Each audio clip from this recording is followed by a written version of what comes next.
Ram ji one में आए, देवताओं के हित की रक्षा करो। सरस्वती माता ने मंथरा की बुद्धि पे पर्दा डाल दिया। जो 14 दिन से अवधपुरी में खुशी मनाई जा रही, सोने के कलश लगाए गए, अयोध्या में बंधन बारे लगाई गई, चंदन से चौक पूरे गए कि कल राम जी का 14वें दिन राम जी राजा बनेंगे, राजगद्दी पर बैठेंगे। अब बाहर बाजे बज रहे, ढोल बज रहे, खुशियां मनाई जा रही हैं। मंथरा आती है। मंथरा ने देखा, सरस्वती माता ने मंथरा की बुद्धि पे पर्दा डाल दिया। मंथरा ने देखा, वाह, ये अवधपुरी में ये क्या हो रहा है? बंधन बारे लगी हैं, सोने के कलश लगे हैं, चंदन से चौक पूरे गए, ये क्या है?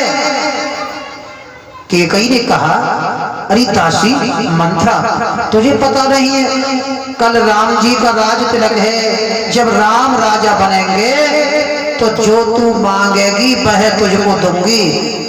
केकई के अंदर कोई छल कपट नहीं था। केकई निर्दोष थी, केवल विधि का विधान। सरस्वती माता ने मंथरा की बुद्धि पे पर्दा डाला। मंथरा, अरे दासी, जो तू मांगेगी वह तुझको दूंगी, पर तुझे यही नहीं पता कि कल राम का राज तिलक है। मंथरा कहती है, सुनो, ये खुशी नहीं, ये मातम है। खुशी नहीं है, मातम है। विधाता कौशल्या के दाहिने अंग है। विधाता जो कि एक बेटा को राज तिलक और 2 बेटा ननिहाल में, भरत शत्रुघ्न ननिहाल में, और राम का राज तिलक विधाता कौशल्या के दाहिने अंग है।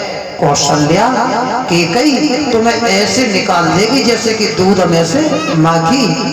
सौत की सेवा करोगी तो रह सकती हो, और सेवा नहीं की तो तुम्हें कौशल्या निकाल देगी दूध में से माखी। आज तुम्हें सब समझ नहीं आ रहा? मैंने तुम्हारा नमक खाया है, बरसों मैंने भरत को गोद खिलाया है, इसलिए मुझे भरत का ख्याल है। मंथरा कह रही है, इसलिए मुझे भरत जी का ख्याल है। केकई, रानी, तुम्हारी समझ में बात नहीं आ रही। ये तो राजा की चालाकी है। 2 बेटा ननिहाल में, राम नैनों का तारा और भरत गोदी का खिलौना।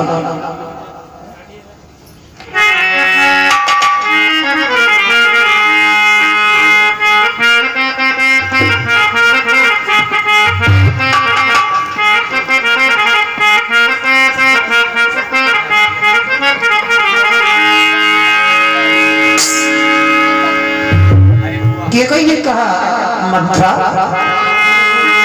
हम सब ने शेष खुदाए हैं, पर तूने बाल पखेरे हैं। तो रही शगुन शायद, ये कैसे लक्षण तेरे हैं?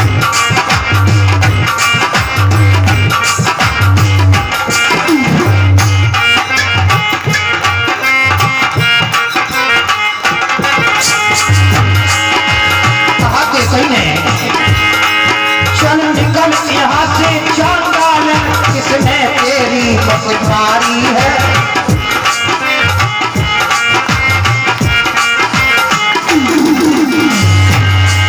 जो स्वच्छ रोई थी तेरी को चल कर आई चिनगारी है।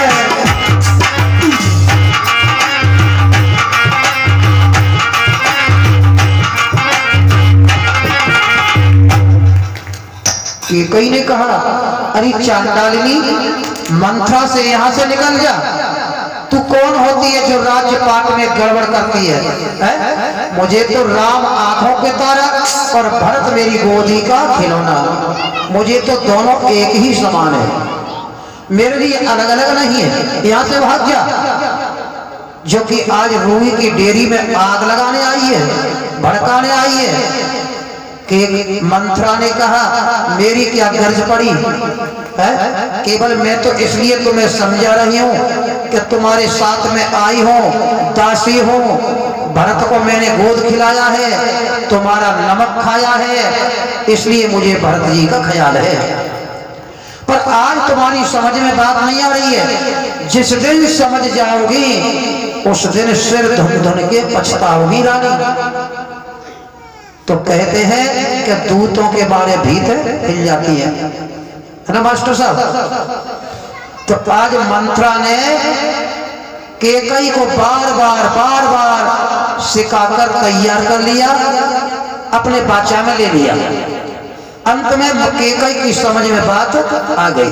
जब बार बार कोई घर में लग जाता है, बार बार कोई सिखाता है, तो घर में सुविधि होती है, उस घर में भी विघटन हो जाता है ना। जब दूत घर में लग जाता है। तो आज मंत्रा ने कैकई पे की बुद्धि पे पर्दा डाल दिया। कैकई ने कहा तू मेरी दासी है, मेरे हित की बात कहती है, मैं समझ गई कि तेरे अंदर मेरे प्रति अपनायत है, ध्यान है, तेने भरत को गोद खिलाया है। अब तू ये बता मुझे क्या करना चाहिए। मंत्रा बोली हाँ अब कुछ लाइन पे आई, अब समझ में बात आई। मंत्रा ने कहा ठीक है, तुम्हें पता है जब राजा दशरथ ने तुमसे शादी करी तो देवासुर संग्राम में तुम्हें 2 वरदान देने को कह दिया था कि रानी तुम्हें 2 वरदान देता हूं। तुमने कहा था कि राजन मैं अपने 2 वरदान समय आने पर मांग लूंगी, जब समय आएगा। तो रानी आज वही समय है, तुम्हारे 2 वरदान हैं, राजा पर 2 वरदान मांग लो। पहला वरदान ये मांगना, मंत्रा ने ये समझाया कि 2 वरदान राजा दशरथ से जब मांगना जब राजा दशरथ राम की कसम खा जाए, जब राम की कसम खा जाए जब मांगना।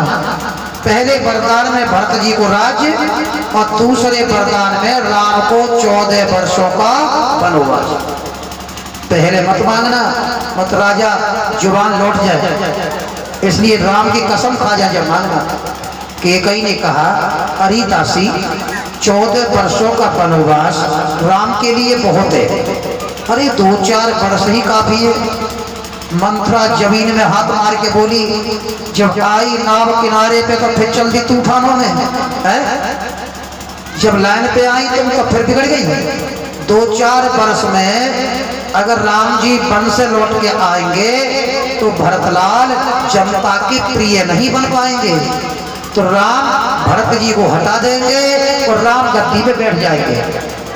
इसलिए जब राम 14 वर्षों में आएंगे तो भरत जी को हटाएंगे, तब भी हटा नहीं पाएंगे क्योंकि भरत जी जनता के प्रिय बन जाएंगे। इसलिए मेरी सरस्वती माता कहती है कि 14 वर्षों का वनवास ही शुभ है। ये मंत्रा ने कैकई को सिखाकर फिट कर दिया।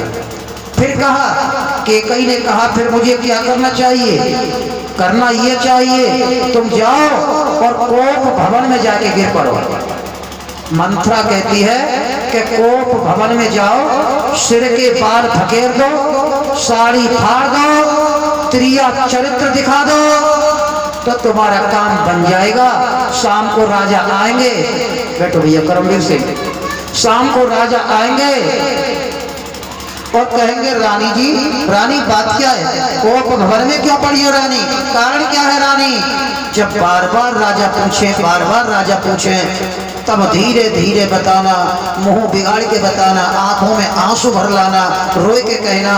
जब राजा राम की कसम खा जाए तब 2 वरदानों को मांगना। मंत्रा ने कितनी बढ़िया समझाई बात है, पूरे दिमाग में फिट कर देगा।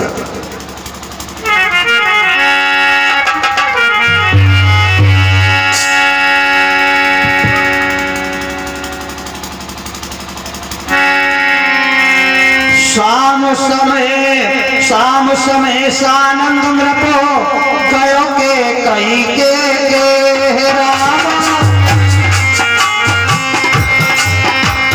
पवन ने घोरता निकट ये जन भर देह सने।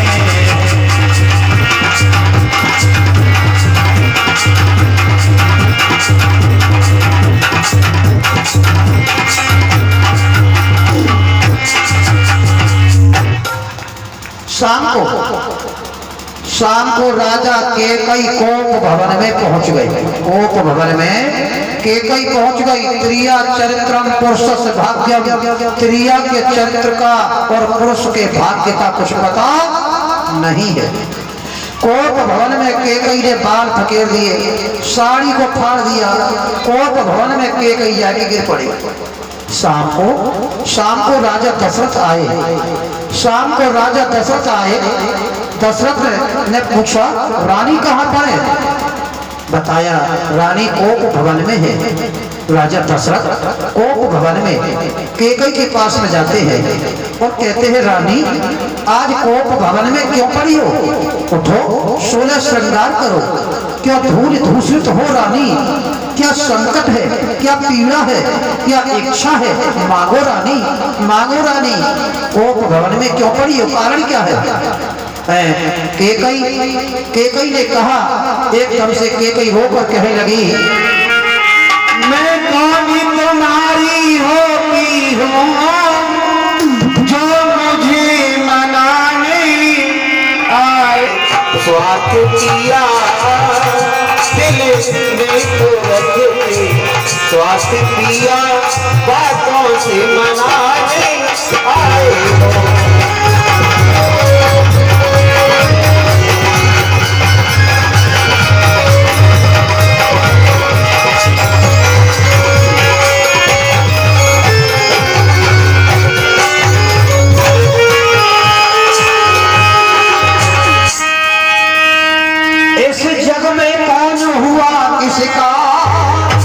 सब मुँह देखे की चाहत है वही तुम्हारी प्राण प्रिया है, वही तुम्हारी प्राण प्रिया जिससे पूरी अपनायत है।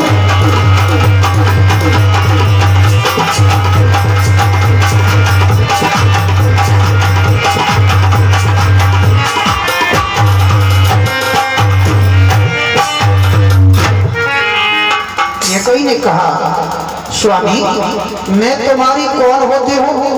मुंह से तो प्यार दिखाते हो, मीठा बोलते हो और मन में कपट करते हो, अंदर से कपट रखते हो।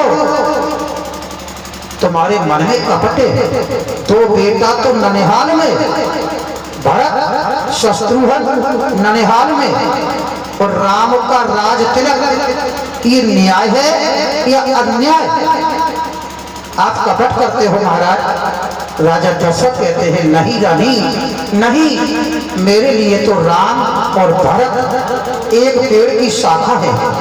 राम भरत एक ही समान है। रानी तू क्या कहती है रानी? ऐसा नहीं हो सकता। नहीं स्वामी, अगर तुम प्यार करते हो, अगर तुम मुझे प्रिया कहते हो तो सुनो स्वामी, तुम राम की सौगंध खा जाओ, राम की कसम खा जाओ और तिरवाचा दो। तुम कहते हो मांगो मांगो, वही जान मांग पर मिटती है। बिन मांगे मोती मिलते हैं पर मांगे से भीगना मिलती है। रानी तुम कहते हो स्वामी मांगो, ऐसे वैसे से मत मांगो, मांगो जो मांग का पूरा हो। अगर तुम कहते हो तो मुझे जभी विश्वास होगा। मुझे मर्दों का विश्वास नहीं। मर्द कहते कुछ नहीं, करते कुछ नहीं। अगर तुम सत्यवादी हो, सच्चे क्षत्रिय हो तो राम की सौगंध खा जाओ। उस समय मुझे विश्वास होगा कि तुम क्षत्रिय नरेश हो, तुम वचनों का पालन कर सकते हो। रानी तू क्या कहती है रानी? मैं तुम्हारी मांग को कभी झूठा नहीं कर सकता। ऐसे मुझे मर्दों का विश्वास नहीं। राम की सौगंध खा जाओ तो मुझे दरवाजा दो, उस समय मैं वचनों को मांगूंगी। राजा दशरथ कहने लगे राजा कौड़ा, राजा कौड़ा रीत सदा चली आई।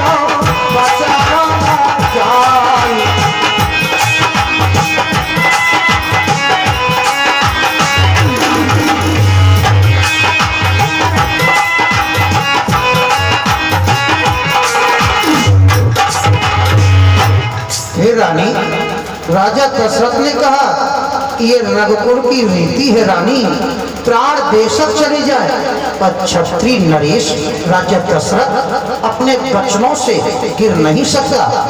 रानी, मैं सौगंध राम की खाता हूँ, ये तारागढ़ गवाह है, धरती माता साक्षी है, सूर्य चंद्रमा गवाह है।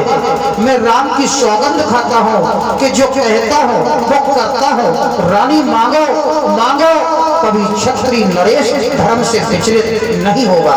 रानी मांगो। कहने लगी, हाँ स्वामी, अब मुझे विश्वास है कि तुम क्षत्रिय हो, तुम मेरे वचनों का पालन करोगे। सुनो स्वामी, मैं वरदान मांगती हूँ, विचलित मत होना। क्षत्रिय नरेश कहलाते हो तो धर्म से विचलित मत होना। सुनो, पहले वरदान में मांगती हूँ, तुम पर मेरे दो वरदान है। पहले वरदान में मांगती हूँ भरत लाल को राज्य, दूसरे वरदान में मांगती हूँ राम को 14 वर्षों का वनवास। स्वामी, क्षत्रिय नरेश हो तो धर्म से गिर मत जाना।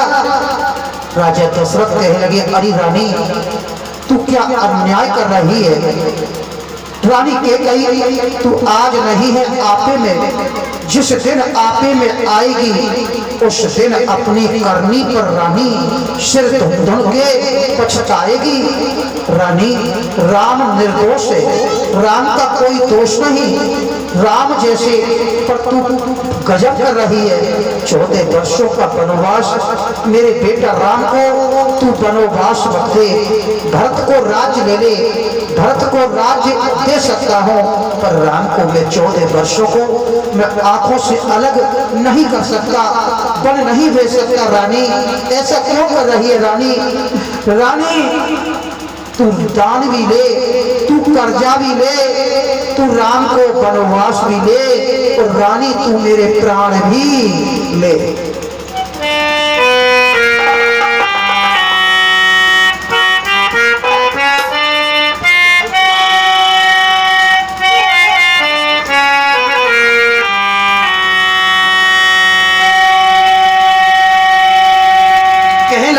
राजा दशरथ, रानी, राम के लिए तूने कुछ नहीं सोचा। रानी,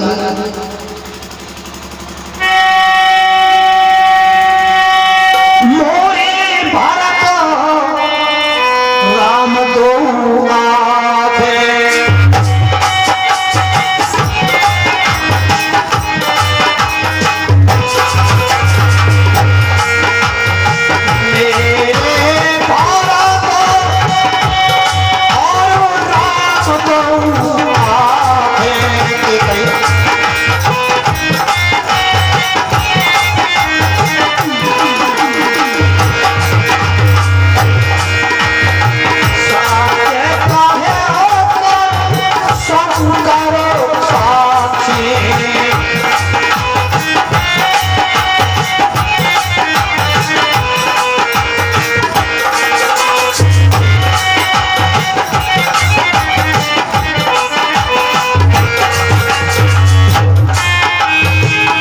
रानी, मुझे तो राम और भरत एक ही समान है।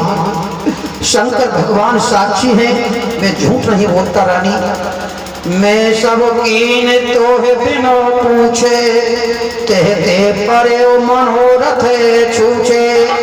हे रानी, मैंने तेरे बिना पूछे कोई भी कार्य नहीं किया। तुझे पता है कि 14 दिन से राम का राज तिलक अवधपुरी में कितनी खुशियां मनाई जा रही है। दरवाजे पे बाजे बज रहे हैं, ढोल बज रहे हैं, सोने के कलश लगे हैं, बंधन बारें लगी हैं। अवधपुरी की कितनी सजावट है, जैसे कि आज पूरे भारतवर्ष में इतनी सजावट हो रही है। अवधपुरी में राम लला विराजमान हो रहे हैं, दीपावली मनाई जा रही है। आज वही तारीख है, वो यहाँ पर राम कथा चल रही है। ये बड़ा सौभाग्य है। तो राजा दशरथ कहते हैं, रानी, हर जगह पर खुशियां मनाई जा रही हैं कि राम कल राजगद्दी पर बैठेंगे, राजा बनेंगे, पर तेने रानी क्या सोचा जो मेरे राम को 14 वर्षों का वनवास दिया। रानी तू वरदान भी ले, मेरे प्राण भी ले, प्राण भी ले। ऐसे कह के राजा दशरथ मूर्छित हो गए। राजा दशरथ पृथ्वी पर गिर पड़े और पिछले पहर भूख नित जागा, आज हमें बड़ा अचरज लगा। जब आँख खुली राजा दशरथ की तो बेटा राम राम राम कहते हैं, फिर आंखें बंद कर लेते हैं। अब गुरु वशिष्ठ ने मंत्री सुमंत को भेजा कि पहरवर दिन चढ़ाया, यानी दिन काफी चढ़ गया और अभी तक राजा दशरथ दरबार में नहीं आए। मंत्री सुमंत जाओ राजा को बुला कर लाओ। दरवाजे पर बाजे ढोल बज रहे हैं, खुशियां हो रही हैं कि राम आज राजा बनेंगे और अभी तक राजा नहीं आए। मंत्री सुमंत जाओ महाराज को जगा कर लेके आओ। मंत्री सुमंत महलों में जाता है, देखता है जाकर मंत्री सुमंत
आज मंत्री सुमंत अवधपुरी में महलों में पहुंचा और महलों में जाके देखा कि महाराज कहाँ है।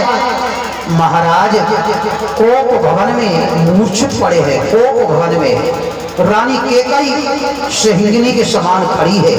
राजा कोप भवन में मूर्छा बंद है। आंख खोलती है तो बेटा राम राम ये मुंह से निकलता है। मंत्री सुमंत ने पूछा, हे माता आज ये क्या कारण है जो कि पिताजी मूर्छित पड़े हैं। केकई ने कहा, मंत्री सुमंत तुम्हें पता चल जाएगा, तुम दरबार में जाओ और राम को बुला कर लाओ, तुम्हें पता चल जाएगा। मंत्री सुमंत जाता है और राम जी को, हे राम महलों में अंदर चलो, तुम्हें मजली माता केकई ने बुलाया है। आज राम जी आते हैं और राम आकर कहने लगे, माता के पैर छुए, पिताजी के पैर छुए और श्री राम मैया केकई से कहने लगे, हे माता कारण क्या है बतलाओ।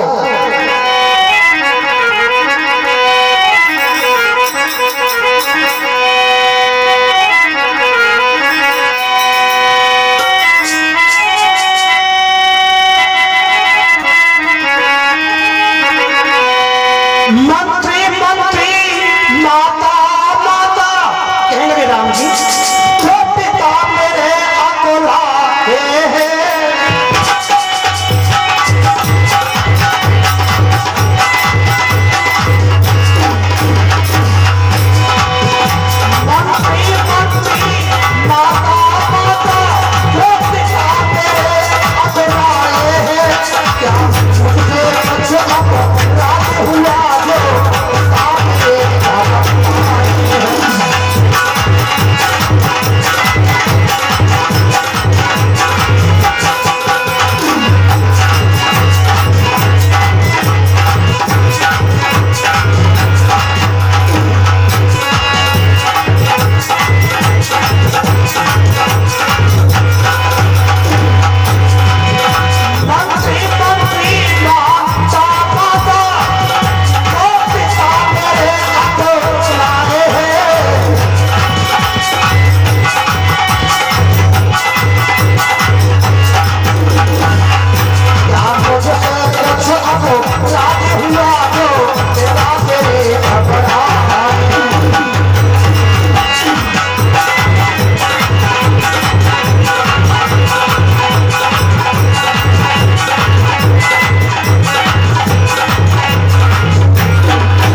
पिताजी, माता आज पिताजी को मूर्छा कैसे आई? क्या मुझसे कोई अपराध हो गया जो आज मेरे पिताजी मूर्छित पड़े हैं, घबरा रहे हैं? कैकेयी ने कहा, इधर देखो राम, मैं तुम्हें बतलाती हूँ। कैकेयी कहती है, बेटा राम, तुम्हारे पिताजी पर कभी के काफी समय के 2 वरदान थे। आज मैंने समय को देखकर उन 2 वरदानों को मांग लिया। राम, पहले वरदान में भरत जी को राज्य है बेटा राम, दूसरे वरदान में तुम्हारे लिए राम 14 वर्षों का वनवास। इसी बात पर तुम्हारे पिताजी मूर्छित पड़े हैं तुम्हारे मोह में, क्योंकि तुम्हारा मोह, तुमसे प्यार पिता का ज्यादा है, इसलिए पिताजी मूर्छित पड़े हैं। मैया, श्री राम की देखिए, श्री राम की कथा सुनो। राम कहते हैं, माता तुमने बड़ा परोपकार किया। मैं भी यह सोचता था कि मैंने राजा के घर में जन्म लिया, मेरा पालन पोषण अच्छा हुआ, मैंने दुख नहीं देखा। वह मैं धन्य हूँ जो कि माँ ने आज्ञा दी, मैं भी वन में जाके राजगद्दी पर बैठने वाला भी राजा और वनवासी जो संत बन जाता है वो वन का भी राजा। तो आज माता, कल मेरी राज तिलक होता तो राज तिलक नहीं, उसी घड़ी में, उसी समय मैं वनवासी राजा बनूंगा। माँ, तुमने बड़ी कृपा की। बोलिए श्री रामचंद्र की। राम जी की नीति, राम जी की मर्यादा कितनी अच्छी है कि माता तुमने अच्छा किया जो मुझे तुमने वनवास दिया। आज का कोई बेटा बात मान जाता? अगर माँ कहती वन चला जा, आज का कोई बेटा बात नहीं मानता। केवल राम नीतिवान, राम मधुरभाषी, राम न्यायकारी, राम तीनों पर दया करने वाले, मर्यादा को पालन करने वाले। श्री राम की नीति, श्री राम की कथा अगर आपने सुन ली, अपने जीवन में इस कथा को उतार लिया तो आपके जीवन में कभी संकट नहीं आएगा। आप समझ जाएंगे कि मर्यादा क्या है, धर्म क्या है और हमें क्या करना चाहिए। ये राम कथा से हमें ये शिक्षा मिलती है।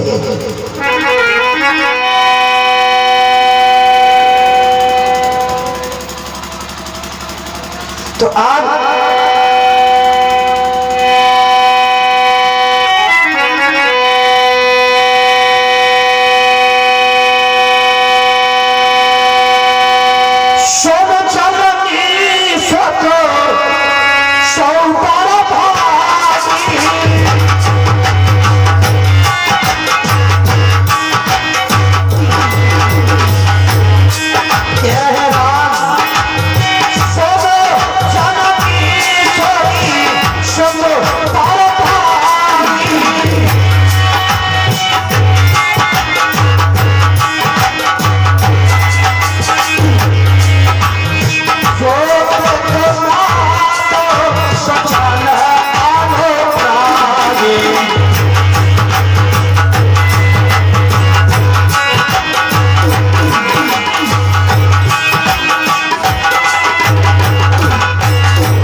माता, वही पुत्र बड़भागी है, वही पुत्र बड़भागी है जो माता पिता की आज्ञा का पालन करता है। तो माता, आज मैं धन्य हूँ जो मेरी मजली माता मुझे बन जाने को आज्ञा दे रही है। और क्या कहा?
राम कहते हैं मैया मैं बड़ा खुश हूँ अगर मेरा भैया भरत मेरा भाई है, अगर वो राजा बनेगा मुझे बहुत बड़ी खुशी है। मैं प्रसन्न हूँ मैया, जो तुमने आज्ञा दी है इस आज्ञा को मैं सिर पर धारण करता हूँ। कैकेयी ने कहा राम इधर ध्यान दो, जितने समय तक राम तुम यहाँ रहोगे तुम्हारे पिताजी मूर्छा में पड़े रहेंगे, इसलिए राम तुम यहाँ से तुरंत ही चले जाओ। ठीक है मैया। सिर झुकाकर राम जी चल पड़े। फिर मैया कैकेयी ने कहा ठहरो राम ठहरो। क्यों ऐसे नहीं जाओगे? बन के कपड़ा पहन के मैं बन के वस्त्र लाती हूँ और बन के कपड़ा पहनकर तब तुम्हें बन जाना है, तुम्हें बन जब जाना है। इधर मैया इधर सीता जी ने बात सुन ली। सीता जी ने सुन लिया, पता चला कि राम को मेरे स्वामी को मजली माता ने 14 वर्षों का वनवास दे दिया।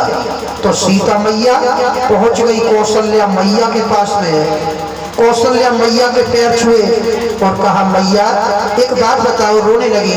मैया कौशल्या ने कहा बेटी क्या बात है, रोती क्यों हो, बतलाओ। कहने लगी माँ एक बात सुनो, मेरे मजली माता ने स्वामी को 14 वर्षों का वनवास दे दिया। अब तुम न्यायकारी माता हो, न्याय करने वाली हो, ये बतलाओ कि मैं घर में रहूं या स्वामी के साथ बन जाऊं। मैया कौशल्या ने कहा बेटी सीता अगर पति तेरा वनवासी है तो तू वनवासिन बन जा, पति तेरा जोगी है तो जोगिन बन जा। बिना पति के रहना पत्नी को दुश्वार है, धर्म नहीं है, ये अधर्म है। बेटी मैं आज्ञा देती हूँ, जब मजली माता ने मेरी बहन कैकेयी ने अगर 14 वर्षों को राम को वनवास दिया तो मैं भी तुम्हें आज्ञा देती हूँ, तुम राम के साथ तुम भी वन को चली जाना। मजली कौशल्या मैया ने सीता जी को आज्ञा दे दी। इधर भाई होना चाहिए तो लक्ष्मण जैसा। लक्ष्मण जी ने सुना कि भैया राम को 14 वर्षों का वनवास मजली माता ने दिया, तो आज लक्ष्मण जी अपनी मैया सुमित्रा के पास में आए। मैया सुमित्रा के सामने रोने लगे। मैया सुमित्रा ने कहा बेटा लक्ष्मण रोता क्यों है, बात क्या है?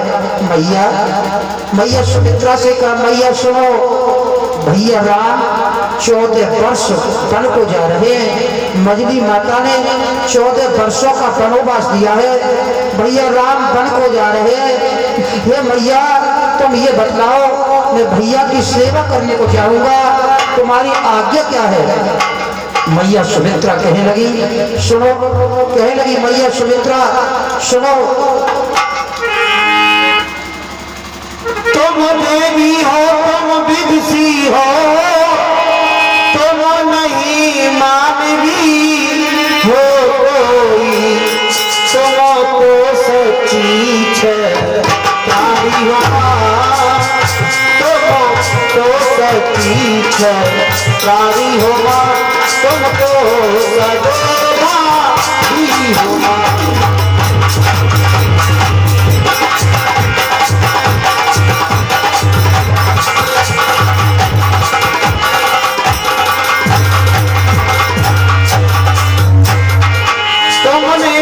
तुमने समय देख मेरे ही मन की बाती कही, जो मैं कहलाने आया था वैसे तुम्ही बात कही।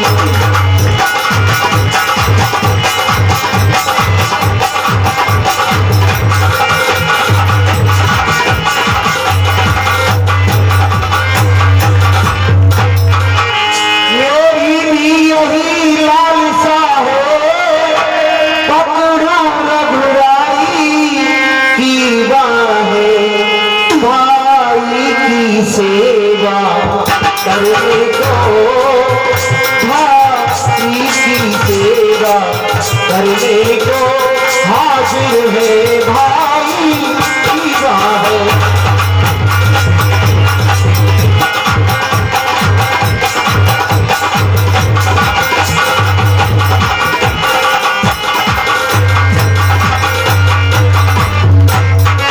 अच्छा अब तेरी नहीं अच्छी आशीष दो विदा करो माता 14 वर्षों को शक्ति भरो 14 वर्षों को शक्ति भरो उस सिर पर हाथी धरो माता।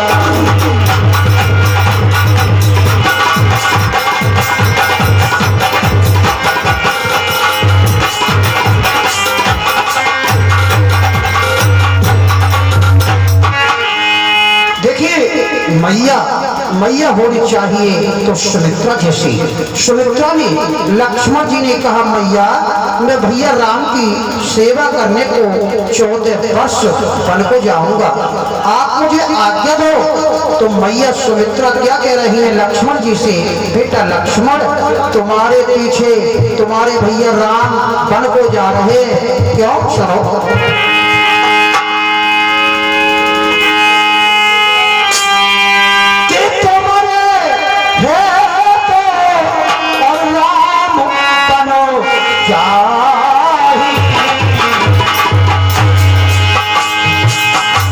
सारे